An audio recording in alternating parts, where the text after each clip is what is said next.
Hello, how are you today? Today is a beautiful day here. I wanted to read you a story called Pigsty by Mark Teague. Okay, wonder what this book's going to be about. We don't want to get too far ahead of ourselves. Oh, this looks like this is going to be interesting.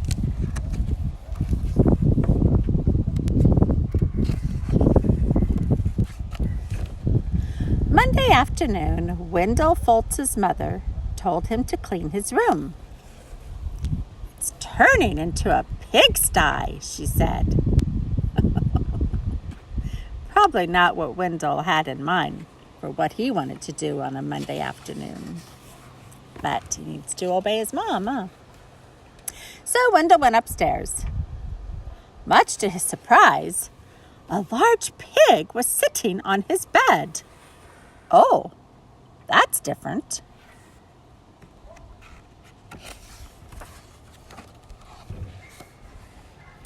"Pardon me," said Wendell. He shoved some toys into his closet. But the pig didn't seem to mind the mess. And Wendell found that he didn't mind the pig either. So he decided to take a break from cleaning his room. He didn't get very far, did he? When Wendell's mother came to look at his room, the pig was hiding, but the mess was still there. She threw up her hands. "Okay, Wendell," she said, "if you want to live in a pigsty, that's up to you." Oh, you see right here? There's the pig's hoofs sticking out from under the bed.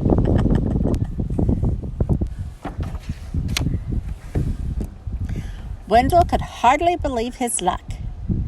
Now I can live however I want.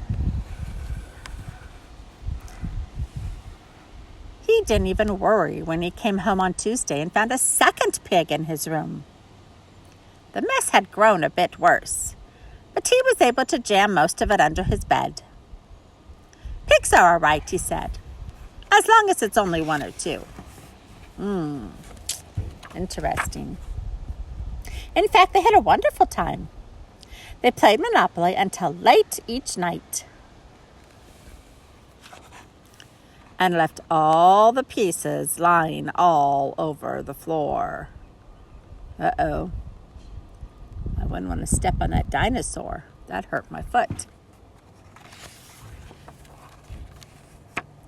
They had paper airplane wars and pillow fights. Well, that does sound like fun, doesn't it? The bed became a trampoline as they jumped up and down. I'm sure that was fun also. Then 2 more pigs showed up. Oh, looks like this one's got they both have suitcases this time. They plan on staying for a while. The mess just grew and grew. That night when Wendell went to bed, the pigs were lying everywhere. They rolled up in his blankets and hogged his pillows too. Wendell told himself he didn't mind. But then he found hoof prints on his comic books. Oh, sounds like he didn't like that. And Friday, when he got home from school, he saw that someone had been sitting on his basketball. Uh-oh. Looks like it got squashed.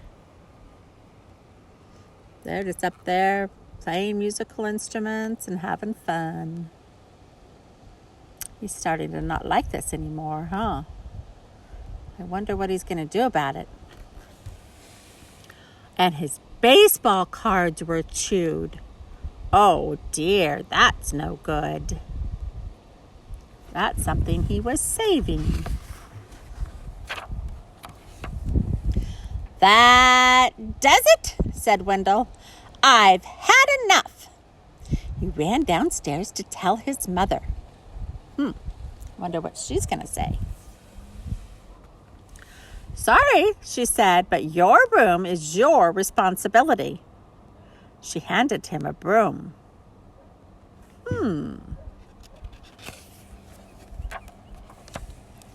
Wendell started to complain. The mess was too huge. But suddenly he remembered a saying he'd heard, that many hooves make light work. He marched upstairs and organized a cleaning crew. Looks like they had other things in mind, though, doesn't it? Yeah. They swept and scoured and polished and scrubbed. Oh, well, that was good. They helped out. That's good. Later that afternoon, Wendell inspected his room and pronounced it clean. That was probably a lot of work. In fact, it was a bit too clean from a pig's point of view. So, while Wendell inspected, the pigs prepared to go home. One of them made a phone call, and a farm truck came to pick them up. They hugged and grunted and oinked goodbye. From that day on, Wendell kept his room clean.